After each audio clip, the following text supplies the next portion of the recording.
चूल आणि मूल ही संकल्पना महत्वाची. आज काय झालंय, किचन बंद झालंय, लोक बाहेरून खाणं मागवतात आणि मग हेल्थचा प्रॉब्लेम होऊन बसलाय प्रॉब्लेम लोकांना. येतोय. मुलांकडे लक्ष नाहीये, मुलांवर संस्कार होत नाहीयेत, त्यामुळे मुलं बिघडत आहेत.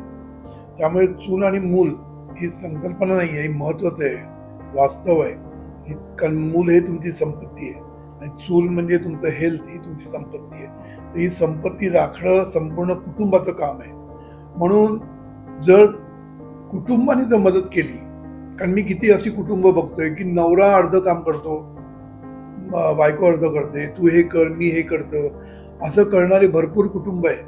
पुन्हा आई वडील सुद्धा मदत करत असतात. मुलांवर संस्कार होण्यासाठी आई वडिलांचा खूप हातभार लागतो, नेहमी लक्षात ठेवायचं. म्हणून खरं म्हणजे हा जर सर्वांनी भार उचलला तर एकट्या स्त्रीला सहन करण्याची शक्ती वापरायला लागणार नाही.